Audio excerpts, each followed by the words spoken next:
الحمدللہ وکفا وسلام علی عبادہ الذین اصطفیٰ اما بعد فاعوذ باللہ من الشیطان الرجیم بسم اللہ الرحمن الرحیم سبحان الذی اسری بعبدہ لیلا من المسجد الحرام الی المسجد الاقصی الذی بارکنا حولہ لنریہ من آیاتنا انہ هو السمیع البصیر صدق اللہ مولانا العلی العظیم وبلغنا رسولہ النبی الأمی الکریم ونحن علی ذلک لمن الشاہدین والشاکرین والحمد للہ رب العالمین۔ انتہائی عزت و احترام کے لائق میرے سامنے ذی احتشام آج کی اس علمی نشست میں جس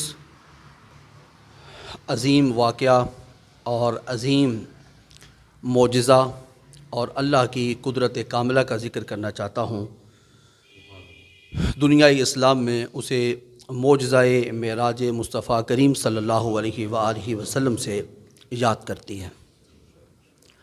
یہ معجزہ انتہائی انوکھا، منفرد اور اپنی ذات کے اعتبار سے بڑا ہی نرالا ہے، کیونکہ اس ایک معجزے میں ایک معجزہ نہیں ہے بلکہ اس معجزے میں کثیر معجزات کا ظہور ہوا۔ سب سے پہلے معجزے کی تعریف عرض کر دینا چاہتا ہوں۔ شاید میں نے اپنی گفتگو کے اندر کبھی معجزے کی اور کرامت کی تعریف ذکر کی ہو اور سامعین اکرام کو یاد ہو۔ معجزہ در حقیقت اپنے وجود کے اعتبار سے اللہ کی قدرت کا مظہر ہوا کرتا ہے،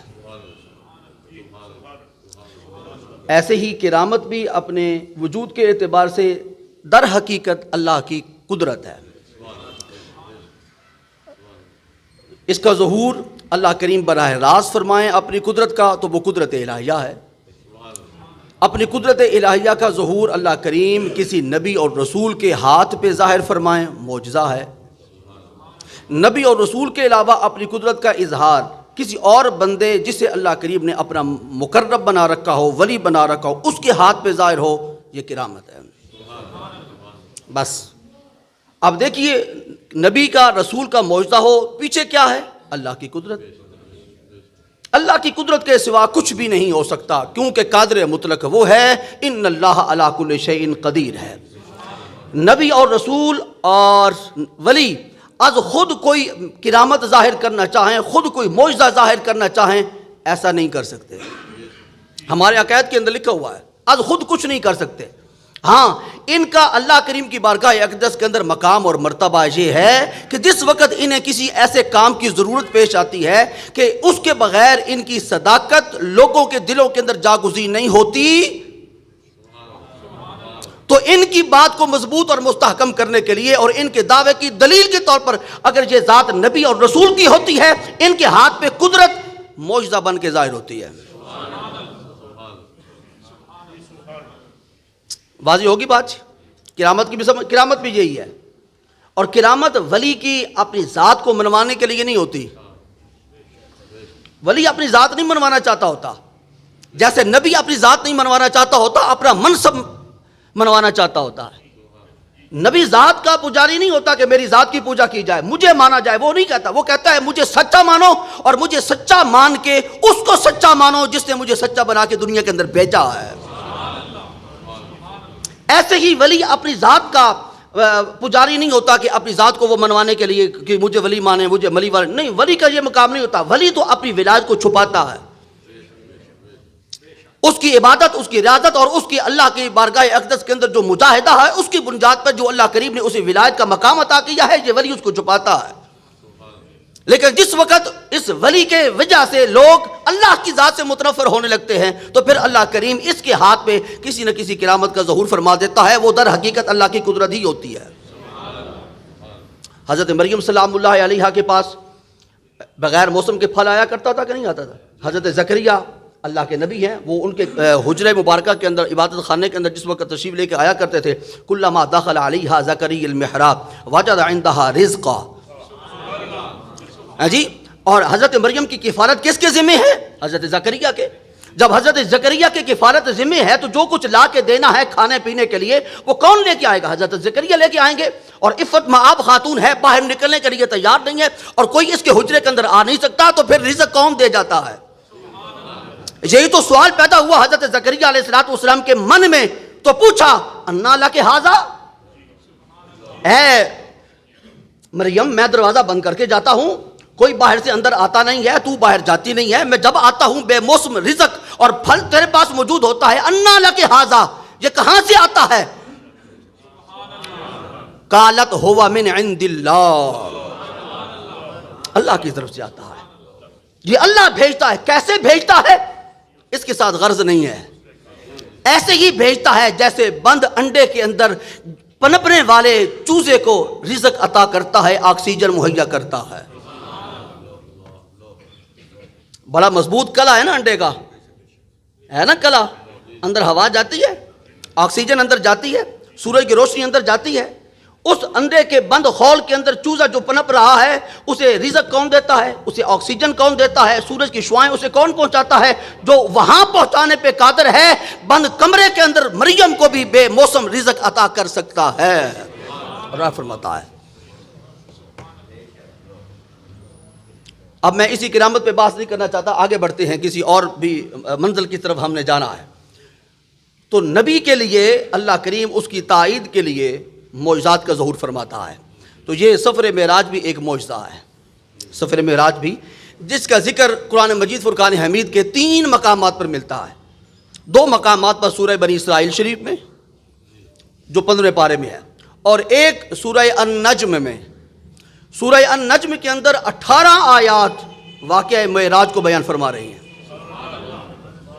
اور ایک آیت کریمہ سورہ بنی اسرائیل کی پہلی، اور ایک بنی اسرائیل کی 60 نمبر آیت کریمہ۔ 18 وہ، 2 یہ، کتنی بن گئی؟ 20 آیات مقدسہ کے اندر اللہ رب العزت نے اپنے محبوب علیہ السلام کے صرف ایک سفر کا ذکر کیا ہے، سفر کا۔ یہاں تک تمہیدی گفتگو تھی، آپ نے سماعت فرما لی۔ اب آئیے ہم اس آیت کریمہ کی طرف بڑھتے ہیں جو سورہ بنی اسرائیل کی پہلی آیت کریمہ ہے، اور اس کا آغاز دیکھتے ہیں کتنے محبت بھرے انداز کے ساتھ اللہ کریم نے فرمایا ہے۔ اس کا آغاز ہو رہا ہے لفظ سبحان سے، لفظ سبحان، اور آپ بھی سبحان اللہ اس وقت فرماتے ہیں اور کہتے ہیں جس وقت کوئی حیرت انگیز بات دیکھتے ہیں یا کوئی واقعہ دیکھتے ہیں اور آپ تعجب کے اندر ڈوب جاتے ہیں، ورطہ حیرت میں ڈوب جاتے ہیں، آپ کی عقل کہتی ہے کہ بھی ایسا کیسے ممکن ہو گیا، لیکن ہو گیا۔ ہتھیلی پہ سرسوں کیسے جم گیا، لیکن جمع۔ یہ کنکریاں کیسے بولیں، لیکن بولیں۔ درخت کیسے چل کے آیا، مگر چل کے آیا۔ یہ مکہ کے بدوؤں کو علم کا امام بنایا، ناممکنات میں سے تھا مگر بنا۔ جب بیان کیا جاتا ہے تو آپ ششدر رہ جاتے ہیں کہ بچیوں کو زندہ درگور کرنے والے کسی جانور کے بچے کو بھی اب تکلیف دینا پسند نہیں کرتے۔ یہ انقلاب کیوں آیا، یہ چینج کیوں آئی، یہ تبدیلی کیوں رونما ہوئی، یہ ایکسچینج کیوں ہوا، یہ رویوں کے اندر، ایٹیچیوڈ کے اندر اور مینرز کے اندر تبدیلی کیوں آئی، کس کی نگاہ کا فیض تھا؟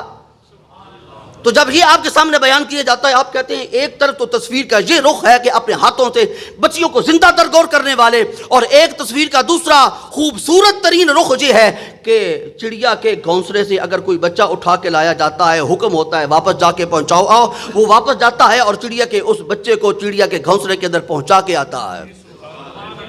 جی تو آپ ورطہ حیرت کے اندر ڈوب جاتے ہیں کہ یہ انقلاب کیسے رونما ہوا، یہ دلوں کے اندر تبدیلی کیسے آ گئی، یہ ظالم سب سے بڑے رحمت کرنے والے کیسے بن گئے، یہ جاہل عالم کیسے بن گئے، یہ انکار کرنے والے صدیق کیسے بن گئے، یہ ہر لمحہ ظلموں اور بربریت اور استبداد کا بازار گرم کرنے والے امام العادلین کیسے بن گئے،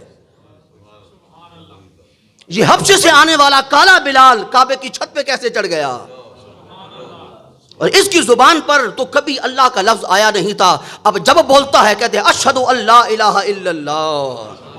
جب جی آپ سنتے ہیں تو بے ساختہ آپ کی زبان پر سبحان اللہ کا لفظ آ جاتا ہے، آتا ہے نا، تو گویا کہ ورطہ حیرت کے اندر ڈوب جانا، انگوش بدندہ رہ جانا، شش در رہ جانا، اور انتہا درجے کی حیرت کے اندر گم ہو جانے کے بعد لفظ سبحان زبان پہ آتا ہے، گویا کوئی محیر العقول واقعہ رونما ہوا ہے۔ اللہ کریم اس واقعہ کو بیان کرنے سے پہلے خود فرماتے ہیں سبحان، سبحان۔ اور لفظ سبحان فرما کے اگلے سارے واقعہ کی نسبت اللہ کریم نے اپنی طرف فرمائی. فرمایا یہ جو سفر کرنے والے ہیں ان کا تو دعویٰ ہی نہیں ہے کہ میں گیا ہوں، دعویٰ میرا ہے کہ میں لے گیا ہوں. یہ قرآن پاک ہے جی. یہ دعویٰ رسول کریم نے نہیں فرمایا کہ میں گیا ہوں. یہاں جانے کا ذکر نہیں، لے جانے کا ذکر ہے. اب اگر جانے کا ذکر ہوتا تو پھر جانے والے کی طاقت اور قوت کو دیکھا جاتا. اب جب لے جانے کا ذکر ہے تو پھر جانے والے کی طاقت تو اپنی جگہ پر برقرار ہے. اب دیکھا جائے گا کہ لے جانے والا لے جا سکتا ہے یا نہیں لے جا سکتا. کوئی بات سمجھا سکا ہوں کہ نہیں؟ تو قرآن پاک کا یہ اسلوب ہے. قرآن پاک نے اپنے اس منہج اور اپنے اسلوب میں اور اپنے اس میتھڈ میں یہ سبق دیا ہے کہ اگر تم واقعہ معراج کا انکار کرو گے تو در پردہ میری قدرتوں کا انکار ہوگا، میری قدرتوں کا انکار ہوگا. جی تو ادھر تو کہتے ہو ان اللہ علی کل شیء قدیر، کہتے ہو وہ قادر مطلق ہے، جو چاہے وہ کرے. حضرت آدم علیہ السلام کو بغیر باپ اور بغیر کے ماں کے پیدا کر دیا. حضرت حوا کو ماں کے بغیر باپ کے بغیر حضرت آدم کی پسری سے پیدا کر دیا. حضرت عیسیٰ علیہ السلام کو بغیر باپ کے حضرت مریم کے بطن اطہر سے پیدا کر دیا. اتنا قادر مطلق ہے تو کیا وہ چاہے تو اپنے محبوب کو سفر پر نہیں لے کے جا سکتا؟ اللہ اکبر. اگر انکار کرو گے سفر معراج کا تو پھر کیا ہوگا؟ اچھا کچھ لوگوں کو بڑا مخمسہ ہو جاتا ہے اور بڑے مخمسے کا وہ شکار ہو جاتے ہیں. کہتے ہیں یہ جو خواب کا معاملہ تھا، اچھا اگر خواب کے اندر میں یہ واقعہ دیکھوں اور آپ کے سامنے بیان کروں تو آپ کیوں انکار کریں گے؟ سیدھی سی بات ہے، آپ کیوں انکار کریں؟ بھائی خواب کوئی بھی بندہ دیکھ سکتا ہے. ہمارے علماء نے کتابوں کے اندر لکھا، وہ فرماتے ہیں کوئی خواب کے اندر یہ دیکھے کہ میں اس خاکدان عالم سے اٹھا ہوں، ساتوں آسمانوں سے اوپر جنت کی سیر کر رہا ہوں اور کرسی پر جا کر بیٹھا ہوں اور اللہ کریم کے ساتھ ہم کلام ہوں، تم اس کے خواب کا انکار نہیں کر سکتے. لیکن اس پر ایمان لانا بھی ضروری. خواب ایک خیال ہے لیکن نبی کا خواب خیال نہیں ہوتا، نبی کا خواب وہی خداوندی ہوتا ہے. نبی کا خواب عام خواب نہیں ہے. حضرت ابراہیم علیہ السلام نے خواب نہیں دیکھا تھا؟ انی ارا فی المنام انی اذبحک فانظر ماذا تری. جواب میں ان کے بیٹے نے کیا عرض کی تھی؟ یہ کہا تھا کہ ابا جان جو آپ نے خواب دیکھا ہے اس پہ عمل کر گزریے، یہ کہا تھا؟ نہیں. جواب میں کیا کہا تھا؟ کیونکہ بیٹا کوئی عام بیٹا نہیں ہے، نگاہ نبوت کا پروردہ ہے. نگاہ نبوت کا، یہ بڑا پیارا لفظ میں نے بولا ہے. کسی عام گھر کے اندر پلنا، پرورش پانا، نشو و نما پانا اور بات ہوتی ہے، نبی کے گھر کے اندر پیدا ہونا، نبی کی نگاہوں کے سامنے پرورش پانا، نبی کی آغوش میں کھیلنا اور نبی کی نگاہ کے سامنے نشو و نما پانا کچھ جداگانہ حیثیت کا حامل ہوتا ہے. اس لیے تو علامہ اقبال رحمۃ اللہ تعالی علیہ نے فرمایا یہ فیضان نظر تھا یا کہ مکتب کی کرامت تھی، سکھائے کس نے اسماعیل کو آداب فرزت دی. حضرت اسماعیل جواب میں کیا کہتے ہیں؟ والد گرامی خواب سنا رہے ہیں. جواب میں بیٹا یہ نہیں کہتا کہ والد گرامی جو آپ نے خواب دیکھا ہے اس پہ عمل کر گزریے. جواب میں بیٹا کہتا ہے افعل ما تؤمر، آپ کر گزریے جس کا آپ کو حکم دیا گیا ہے. یہ قرآن پاک ہے. مسلک کی اور مذہب کی تو بات ہی کوئی نہیں ہے. مسلک سلوک سے نکلا ہے اور مذہب تہذیب سے نکلا ہے اور دین قرآن سے نکلا ہے. ہم آپ کے سامنے نہ مسلک کی بات کریں گے نہ تہذیب سے نکلنے والے مذہب کی بات کریں گے. ہم آپ کے سامنے وہ بات کریں گے جس کی بیس اور بنیاد قرآن ہوگا. افعل ما تؤمر، جو آپ کو حکم دیا گیا ہے کر گزریے. تو خواب تھا نا جی. تو یہ کس کا خواب ہے؟ تیرا میرا؟ محلے کے اندر کسی رہنے والے چودھری صاحب کا خواب ہے؟ ایم پی ایم این اے کا خواب ہے؟ نہیں، یہ خلیل اللہ کا خواب ہے. آؤ یوسف الصدیق کا خواب تمہیں سناتا ہوں سورہ یوسف کے آغاز میں. جس سورہ یوسف کے اندر بیان کرنے والے قصے کو اللہ کریم نے احسن القصص قرار دیا ہے. فرمایا کہاں تم قصے سنتے سناتے رہتے ہو، آؤ تمہیں وہ قصہ سناتا ہوں جو حقیقت پر مبنی ہے. انہوں نے کیا کہا تھا؟ انی رأیت احد عشر کوکبا والشمس والقمر رأیتهم لی ساجدین. یہ خواب کون سنا رہا ہے؟ یوسف الصدیق سنا رہا ہے. کس سے سنا رہا ہے؟ اپنے والد گرامی حضرت یعقوب کو سنا رہا ہے. اور جواب میں انہوں نے کیا کہا؟ لا تقصص رؤیاک علی اخوتک فیکیدوا لک کیدا ان الشیطان کان للانسان عدو مبین. یہ خواب بالکل برحق ہے لیکن اپنے بھائیوں کو نہ سنانا. اپنے بھائیوں کو جی یہ خواب سارے ہو گئے اور یہ حقیقت بن کے نکلے کہ نہیں؟ مصر کے وادی کے اندر حضرت یوسف علیہ السلام اپنے ممبر تخت پر تشریف فرما ہیں. ان کے والد گرامی بھی آتے ہیں، والدہ بھی آتی ہیں اور 7 بھائی بھی آتے ہیں، تعداد 11 ہیں. وہ سارے آ کر حضرت یوسف علیہ السلام کے سامنے سربا سجود ہوتے ہیں کہ نہیں ہوتے؟ تو 11 اور 2 کتنے ہو گئے؟ 13۔ خواب کے اندر کیا دیکھا تھا؟ انی رأیت 11 کوکبا والشمس والقمر رأیتہم لی ساجدین، میں نے دیکھا ہے کہ 11 ستارے مجھے سجدہ کر رہے ہیں، سورج بھی مجھے سجدہ کر رہا ہے، چاند بھی مجھے سجدہ کر رہا ہے۔ اب 11 ستارے کون؟ بھائی۔ چاند اور سورج کون؟ والد اور والدہ۔ تو نتیجہ کیا نکلا کہ والد اور والدہ کو قرآن پاک نے ایک کو سورج قرار دیا ہے اور ایک کو چاند قرار دیا ہے۔ یہ تو عام والدین ہیں جن کو قرآن نے سورج اور چاند قرار دیا ہے۔ اگر ذات مصطفیٰ کو میں سورج کہوں اور ذات مصطفیٰ کو میں چاند کہوں تو بالکل بدا ہوگا۔ اور قرآن پاک نے تو ان کو سورج کہہ کے قسمیں یاد فرمائی ہیں، انہیں چاند کہہ کے قسمیں یاد فرمائی ہیں، ان کی زلف دو تا کی سیاہی کو دیکھ کے قرآن پاک نے قسمیں یاد فرمائی ہیں۔ والشمس وضحاها اذا الشمس كورت۔ خیر آئیے میں آپ کو اصل بات کی طرف لے کے چلتا ہوں کہ عرض کیا کرنے لگا تھا۔ یہ خواب کا معاملہ نہیں ہے، یہ خواب کا معاملہ، خواب کوئی بھی بندہ دیکھ سکتا ہے، کیسے بھی دیکھ سکتا ہے، اچھا بھی ہو سکتا ہے، برا بھی ہو سکتا ہے۔ تو خواب کو آگے ہر ایک کے سامنے بیان کیا جائے تو اگلے کا انکار کرنا یا اقرار کرنا اس پہ کچھ بات نہیں ہے۔ قرآن پاک نے اسی پارے کی 60 نمبر آیت کریمہ کے اندر فرمایا جو ہم نے آپ کو دکھایا تھا یہ اس لیے دکھایا تھا تاکہ لوگوں کی آزمائش ہو جائے کہ کون اس کو خواب مانتا ہے، کون اس کو حقیقت مانتا ہے۔ وما جعلنا الرؤيا التي أريناك إلا فتنة للناس والشجرة الملعونة في القرآن ونخوفهم وما يزيدهم إلا طغيانا كبيرا۔ یہ قرآن پاک کی 60 نمبر آیت کریمہ ہے۔ اب آئیے اس کی ترجمے کی طرف بڑھتے ہیں۔ قرآن پاک نے فرمایا سبحان، پاک ہے۔ بھئی کون پاک ہے؟ جو ہر عیب سے پاک ہے، ہر نقص سے پاک ہے، ہر کمزوری سے پاک ہے، ہر خامی سے پاک ہے، ساری خوبیاں اس کے اندر موجود ہیں، ساری طاقتوں کا وہ سرچشمہ ہے۔ وہ کون ہے؟ فرمایا سبحان، وہ ہے الذی اسریٰ بعبدہ، جس نے رات کے تھوڑے حصے میں اپنے بندہ مبارک کو سیر کرائی، وہ پاک ہے۔ یہ قرآن پاک ہے۔ کوئی بھی ترجمہ اٹھا کے دیکھ لیں، کسی مسلک کا ہو، کسی مذہب کا ہو، نہ میں مسلک کا پرستار ہوں نہ میں مذہب کا پریچر ہوں، میں دین کا پریچر ہوں۔ اور دین نہ مسلک سے نکلتا ہے اور نہ مذہب سے نکلتا ہے، دین قرآن پاک سے نکلتا ہے۔ اب اس سے آگے پیچھے اگر ہوں گا اور کوئی عقلی بات آپ سے سامنے کروں گا تو بے شک آپ انکار کر دیجئے گا۔ جب عقلی بات نہیں کر رہا، نقلی بات کر رہا ہوں، نقل سے مراد نقل نہیں ہے کہ نقل مار کے کر رہا ہوں، نقلی بات کچھ اور ہوتی ہے۔ ہاں وہ بھی کبھی انشاءاللہ عرض کریں گے کہ عقل کیا ہوتا ہے، نقل کیا ہوتا ہے۔ تو آگے بڑھیے۔ سبحان، پاک ہے وہ ذات، الذی، جس نے اسریٰ، رات کے وقت سیر کرائی، بے عبدہ ہی، اپنے بندہ خاص کو۔ اچھا بعض لوگ کہتے ہیں کہ یہ جناب روح کی معراج تھی۔ کیا تھی جی؟ میں آپ سے سوال کرتا ہوں ان لوگوں کو عرض کرنے کے لیے اور ان تک اپنا پوائنٹ آف ویو پہنچانے کے لیے، عالم ارواح کے اندر ساری روحوں سے عہد لیا گیا؟ جی لیا گیا کہ نہیں لیا گیا؟ لیا گیا۔ اس وقت ان روحوں کے بارے میں قرآن پاک نے لفظ عبد استعمال کیا ہے؟ نہیں کیا۔ تو جس وقت صرف روحیں تھیں تو ان پر لفظ عبد کا اطلاق کیوں نہیں ہوا؟ عبد تب کہلائے گا جس وقت روح جسم کے اندر آئے گی۔ کیوں؟ روح جسم کے اندر آئے گی، پھر اللہ کا حکم اس کی طرف متوجہ ہوگا کہ تو میری عبادت کر، وہ عبادت کرے گا، اب عبد کہلائے گا۔ اور جب تک جسم کے اندر روح موجود ہے وہ عبد ہے۔ جس وقت جسم سے روح نکل گئی اس کی عبدیت اب ختم، کیونکہ اب اس کی طرف اللہ کا حکم اقیم الصلاۃ والا آ سکتا نہیں ہے۔ اب وہ کیا ہے؟ جسم مٹی کے اندر چلا گیا، روح عالم ارواح کی طرف واپس پڑ گئی۔ ایسے ہی ہے جی۔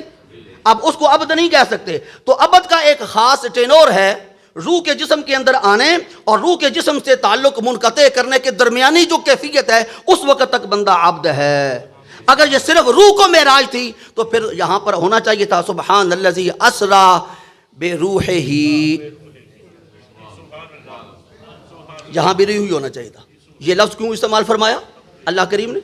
اچھا اگر یہ سرکار دو عالم صلی اللہ علیہ وسلم کے روح مبارک کو معراج تھی تو اس وقت جسم کدھر تھا؟ جسم کہاں تھا؟ کیا روح کو براق پر سوار ہو کر لے کے جایا جاتا ہے؟ براق کا آنا متحقق ہے۔ مکہ مکرمہ کے اندر براق آیا نا، جبریل امین لے کے آئے، تو وہ روح کو لے کے آپ کی روح جس وقت نکلے گی، اللہ سب کو سلامت رکھے، یا جن کی ہماری روحیں نکلتی ہیں ان کو براق پر سوار کر کے لے جایا جاتا ہے۔ تو براق کیوں بھیجا؟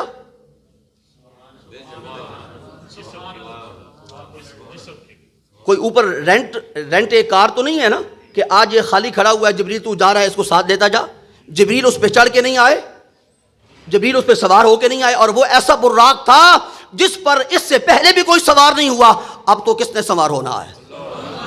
تو جب اس پہ سوار ہی کسی نے نہیں ہونا تھا تو جبریل امین کو دے کے کیوں بھیجا؟ دے کے بھیجا ہے تو مطلب یہ ہے کہ یہ روح کو لینے کے لیے نہیں ہے، یہ روح معال جسد محمد پاک کی پوری وجود کو لانے کے لیے تھا.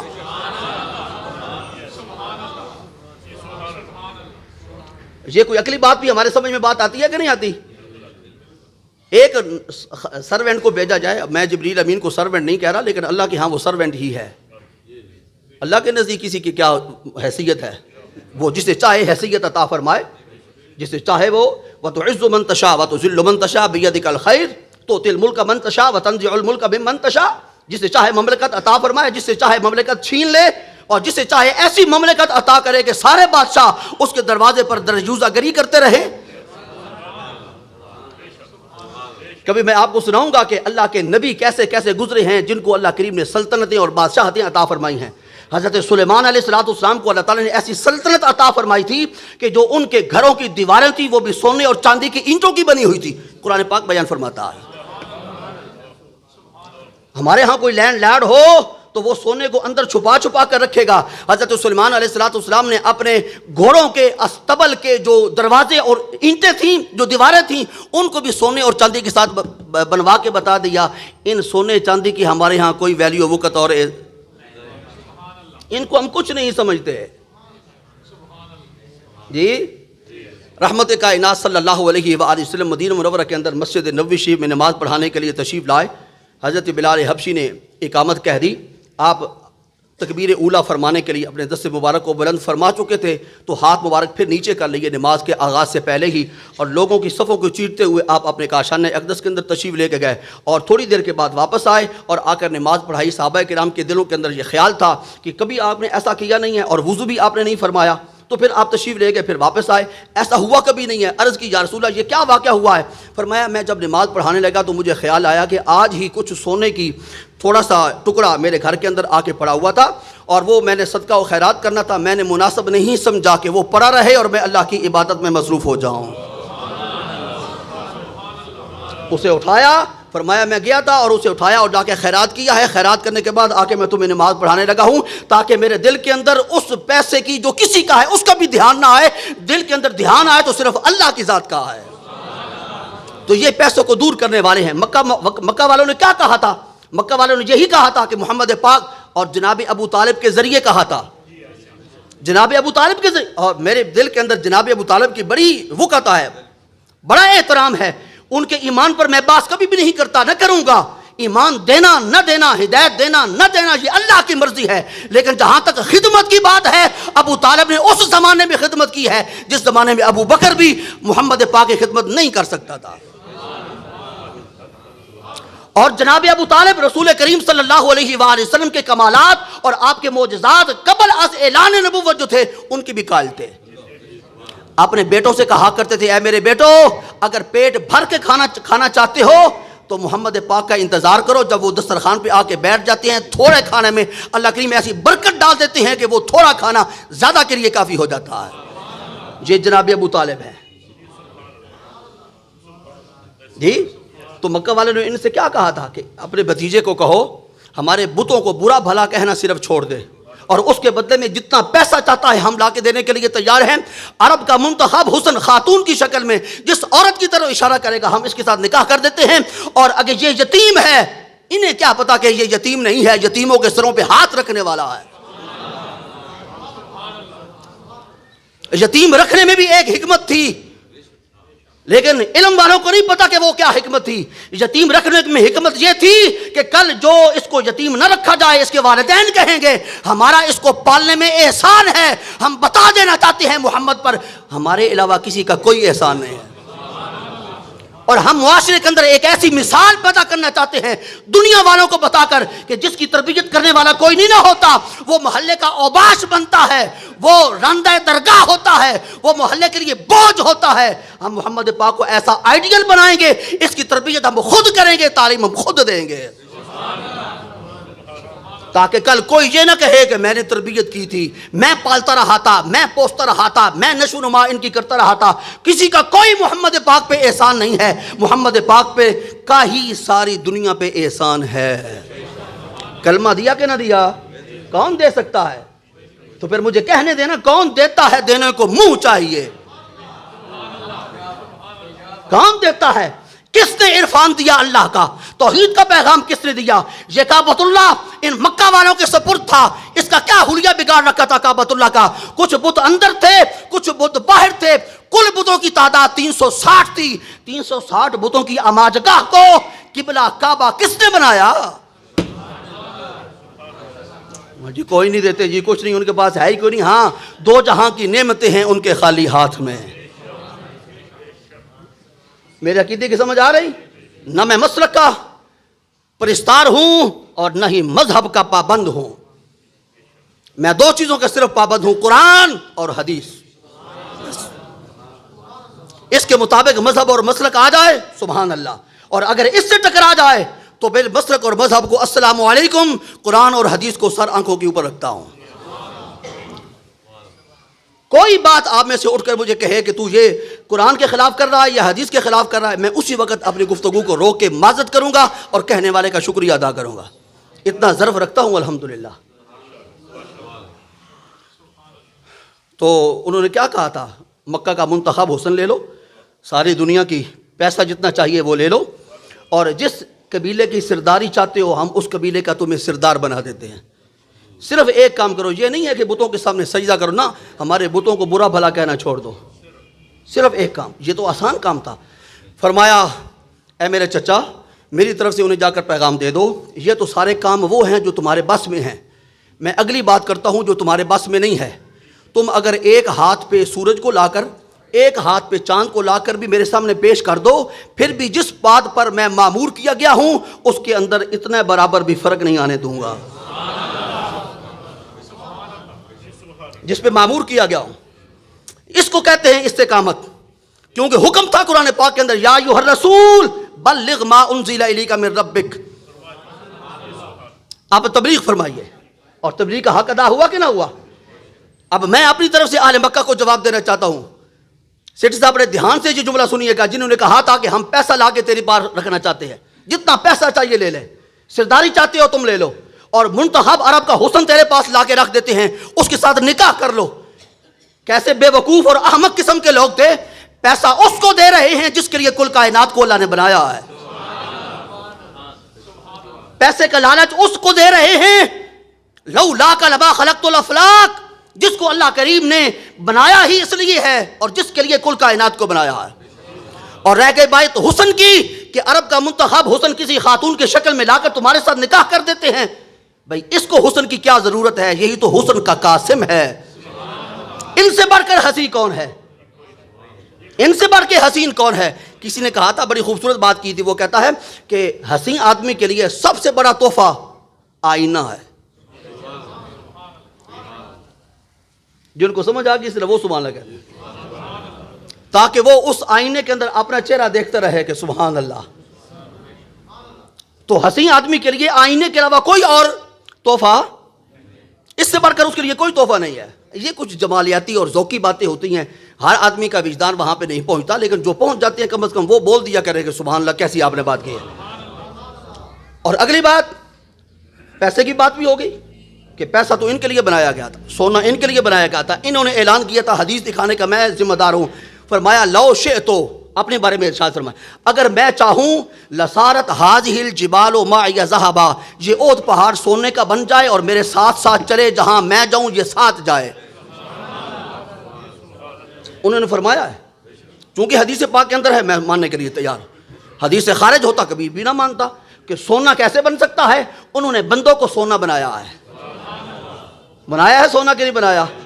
یہ لاہور کے اندر ایک دربار ہے، آپ جائیں نہ جائیں آپ کی مرضی ہے، جائیں تو اچھی بات ہے، نہ جائیں تو پھر بھی مجھے آپ کے ساتھ کسی قسم کی کوئی قدغن اور میں ٹھوس نہیں رہا کہ ضرور جایا کریں۔ وہاں بھٹو صاحب نے دروازہ سونے کا لگوایا تھا کہ نہیں؟ موجود ہے نا؟ بدعت کا مظاہرہ کیا تھا بھٹو صاحب نے، کیوں لگا ہوا ہے؟ اتار کے لے جائیں، کسی غریب کے کام آئے۔ جب میلاد پاک کی محفل منعقد کرنے لگتے ہیں تو سارے لٹ لے کے ہمارے پیچھے لگ جاتے ہیں کہ کسی غریب کی خدمت کریں. وہ جو آپ کا وزیر اعظم تھا اس نے سونے کا دروازہ بنا کر ایک دربار کے باہر نصب کر دیا. دربار کا بھی دروازہ نہیں ہے, گلی کا دروازہ ہے, گلی کا دروازہ ہے, ادھر سے کسی نے گزرنا بھی کوئی نہیں ہے. ہاں پھر مجھے علامہ اقبال یاد آ گئے. علامہ اقبال شاعر مشرق, نقاد مغرب, کشتہ عشق رسالت, قوم کا محسن, سوئی ہوئی قوم کو بیدار کرنے والا, انہیں منزل آشنا کرنے والا, انہیں راہ کا پتہ دینے والا, ان کے ضمیروں کو جھنجھوڑنے والا, ان کی بند آنکھوں کو کھولنے والا, انہیں راہ راست بتانے والا. وہ کیا کہتا ہے, اے انسان اگر تو اپنے آپ کو سونے سے بھی قیمتی بنانا چاہتا ہے نا, اس مشت غبار کو سونے سے قیمتی بنانا چاہتا ہے, کسی کامل کو تلاش کر جو تجھے بتائے گا کہ اس مٹی کو میں نے سونے سے زیادہ قیمتی کیسے بنانا ہے. کیونکہ اصل اگلی بات سنیں گے, اگلی بات میری ہے, ڈبیا کی قیمت نہیں ہوتی, ڈبیا کے اندر جو ہیرا موجود ہوتا ہے قیمت اس کی ہوتی ہے. ڈبیا کے اندر ہیرا نہ ہو تو صراف کسی مقام پر بھی رکھ دے گا, اگر ہیرا ڈال دے تو پھر خاص لاکر کے اندر رکھے گا. یہ ڈبیا ہے انسان کا وجود, اور اس ڈبیا کے اندر ہیرا یہاں پہ چھپا ہوا ہے جسے اللہ نے اپنا عرش قرار دیا ہے. اللہ فرماتا ہے میں نہ آسمانوں میں سماتا ہوں نہ زمینوں میں سماتا ہوں, کیونکہ میں اکبر بھی ہوں, کبیر بھی ہوں, اعظم بھی ہوں, عظیم بھی ہوں. میں 7 آسمانوں میں نہیں سماتا, 7 زمینوں میں نہیں سماتا, لیکن اے بندہ مومن تیرے سینے کے اندر میں نے ایک گوشت کا لوتڑا رکھا ہے جسے میں نے اپنا عرش بنایا ہے. جب میں سمانا چاہتا ہوں تو اگر اس کو قابل بنا لیتا ہے تیرے دل میں سما جاتا ہوں, تیرے دل میں سما جاؤ. حدیث نہ ہو تو پھر منکر انکار کروں گا, اگر حدیث ہو تو پھر. اور جب اس ڈلیا میں, اس ڈبیا کے اس ہیرے میں یار کی جلوہ نمائی ہو جاتی ہے تو پھر یہ بڑا قیمتی ہو جاتا ہے. پھر یہ مکہ کے اندر آنے والا امیہ بن خلف کا کالا غلام ہوتا ہے. محمد پاک فرماتے ہیں جا بلال, ابو بکر بلال کو خرید لا, خریداروں میں محمد پاک کو شامل رکھنا.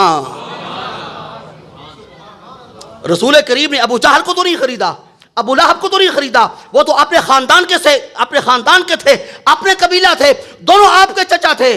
کالے بلال کو کیوں خریدا, اس لیے کہ وہ کالی ڈبیا تھی, اندر چمکنے والا ہیرا بڑا ہی خوبصورت تھا. اصل قیمت ڈبیا کی ہوتی نہیں ہے, اصل قیمت ہیرے کی ہوتی ہے. اور اگر اس کو ہیرا بنا لیا جائے نا, اس ڈبیا کے اندر ہیرے کو سجا لیا جائے, بنا نہ لیا جائے, اس کو سجا لیا جائے تو پھر اسے نظر آتش نہیں کیا جاتا, پھر اس کو مرنے کے بعد بھی عزت کے ساتھ اس مقام پر دفنایا جاتا ہے جو عزت کا مقام ہوتا ہے. ٹھیک ہے جی, کوئی سمجھ آ رہی میری بات کی. اس کو پھر جلایا نہیں جاتا, اس کی راکھ کو پھر گنگا کے اندر بہایا نہیں جاتا, ریگستانوں کے اندر اس کی راہ کو بکھیرا نہیں جاتا, بلکہ اس کا بھی ادب اور احترام ہوتا ہے. سب سے پہلے روح اس کے جسم سے نکلنے کے بعد اسے نہلایا جاتا ہے, پھر سفید لباس پہنایا جاتا ہے, پھر اسے خوشبو لگائی جاتی ہے, پھر مولانا صاحب کے سامنے لا کر رکھا جاتا ہے. مولانا صاحب پورے نماز کا اہتمام کرتے ہیں اور تکبیر اولیٰ کہتے ہیں, ثنا پڑھتے ہیں, درود پڑھتے ہیں, دعا مانگتے ہیں, کندھوں پہ اٹھایا جاتا ہے, پھر بڑے ادب و احترام کے ساتھ جا کر اس ہیرے کو قبر کے اندر لٹایا جاتا ہے, اور اس کا پھر مول پڑ جاتا ہے. جس وقت منکر نکیر اس سے پوچھتے ہیں من ربو کا, ما دینوں کا, ما کنت تقول فی حق حاضر رجل, تو جس کے بارے میں پوچھا جا رہا ہوتا ہے وہ محمد پاک قبر کے اندر تشریف فرما ہوتے ہیں. یہ اس کی انتہا ہے. سامنے ہوتی ہیں کہ نہیں ہوتے؟ ہاں, بخاری کا کئی لوگوں کو بڑا بخار چڑھ جاتا ہے کہ ہمیں بخاری سے روایت دو. بخاری نے یہ جو ابھی حدیث پاک میں نے بیان کی ہے کہ 3 سوال قبر کے اندر ہوتے ہیں, اس کو 7 مقام پر امام بخاری نے ذکر کیا ہے, اور 6 مقامات پر صرف کہا ہے کہ قبر کے اندر 1 سوال ہونا ہے, 3 سوال ہونے ہی نہیں ہیں. ایک گل تو سمجھی کوئی نہیں, یہ تو میں بڑی گل کر دیتی ہے جی. 3 سوال ہونے ہی کوئی نہیں, 1 سوال ہونا ہے. وہ کہڑا 1 سوال ہونا ہے؟ من ربوں کا یہ توحید کا سوال ہے, مادینوں کا یہ دین کا سوال ہے. امام بخاری نے 6 مقامات پر فرمایا ہے کہ صرف 1 سوال ہونا ہے, وہ نہ توحید کا ہوگا نہ دین کا ہوگا, وہ فقط رسالت محمدیہ کا ہوگا. یہ بخاری کا پورا خلاصہ میں عرض کر رہا ہوں, اور میں نے وہ مقامات نوٹ کر کے رکھے ہوئے ہیں اپنی بخاری پہ. جسے بخاری کا بخار چڑھے گا وہ سارے نوٹ شدہ ریفرنسز اور حوالہ جات اس کے سامنے رکھیں گے. بھائی جان یہ لکھا ہوا ہے, بخاری نے لکھا ہے. اب تو آپ کا بخار اتر جانا چاہیے. جی کتنے سوالات ہونے ہیں، اور اللہ کی قسم کھا کر کہتا ہوں یہی درست ہے۔ وجہ کیا ہے؟ وجہ بھی عرض کر دوں، جو اللہ کو مانتا ہے، کئی دین لگے پھرتے ہیں جو اللہ کو مانتے ہیں، جی کئی ایسے ہیں جو اللہ کو مانتے ہیں، دین پر بھی عمل کرنے والے ہیں، اور کوئی ایسا نظر نہیں آئے گا جو رسول کو مانے مگر دین اور اللہ کو نہ مانے۔ جملہ سمجھا دیا ہے، بس آپ سمجھتے جائیے گا۔ جی کوئی ایسا نہیں ہے، کچھ اللہ کو مانتے ہیں دین اور رسول کو نہیں مانتے، کچھ دین کو مانتے ہیں اللہ کو نہیں مانتے، رسول کو نہیں مانتے، لیکن کوئی ایسا نہیں ہوگا جو رسول کو مانے مگر دین اور اللہ کو نہ مانے۔ تو گویا کہ رسول کی ذات کو اگر تو نے مان لیا تو رسول کی ذات کے اندر اللہ کا ماننا بھی آ گیا۔ اللہ نہیں آیا، اللہ نہیں آیا، اللہ رسول کریم کی ذات میں اللہ نہیں آیا، اللہ پاک کو ماننا آیا۔ اب اس کو میں کیسے ڈیفائن کروں جی؟ چلیں کلمہ طیبہ پڑھ لیں ایک مرتبہ سارے، پڑھا نہیں؟ اب پہلے کلمہ طیبہ کے حصے کو لا الہ الا اللہ اس کو ایک طرف رکھ دیں۔ اگلا حصہ کیا ہے؟ محمد رسول اللہ۔ یہ اگلا کلمہ کیا ہے؟ رسالت پر مشتمل ہے نا، اس کے اندر رسالت بیان ہوئی ہے، توحید تو نہیں نا؟ مہربانی کر کے بیان کیجیے گا کہ یہاں مولوی صاحب جو آتے ہیں وہ رسالت اور توحید کو الگ الگ بیان کرتے ہیں، گڑبڑ نہیں کرتے۔ رسول کی ذات کسی میں ضم نہیں ہوا کرتی، اور اللہ کسی کی ذات کے اندر حل نہیں ہوا کرتا، اللہ کی اپنی ذات ہے۔ اور اگلی بات میں ایک علم کلام کی عرض کر دوں، اللہ نہ جز ہے نہ کل ہے۔ میرے دارالعلوم کے طلباء بیٹھے ہیں وہ تو سمجھ گئے، اللہ نہ جز ہے نہ کل ہے۔ اگر اس کو جز مانے تو پھر وہ کسی کا ہوگا، اور اگر اس کو کل مانے تو وہ کسی سے ہوگا۔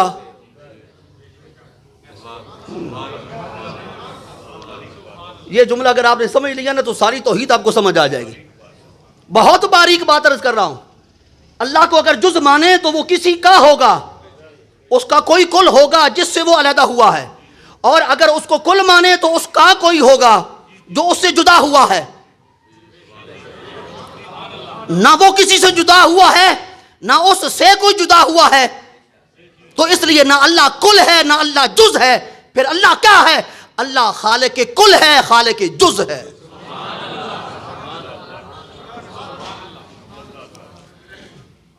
سمجھ کو نہیں آئی گل دی؟ آ گئی؟ اللہ جز کو بھی پیدا کرنے والا ہے، کل کو بھی پیدا کرنے والا ہے۔ اور زیادہ بہتر انداز نہیں سمجھ آئیے، نہیں اللہ کل بھی نہیں ہے جز بھی، کہنا سونا مسئلہ حل کر دیتا۔ اللہ اکبر۔ سیٹھی صاحب آج تشریف لائیں کہ اتنے معزوز ہو رہے ہیں، میں ان کو دیکھ کے خوش ہو رہا۔ اللہ انہیں خوش رکھے اور سلامت رکھے۔ اللہ اکبر۔ تو لا الہ الا اللہ کو ایک طرف رکھیں، محمد الرسول اللہ، اس کے اندر محمد، محمد لفظ رسول، آگے کیا ہے جی؟ محمد یہ سرکار کی ذات گرامی ہے۔ یہ تیسرا سوال ہے قبر میں،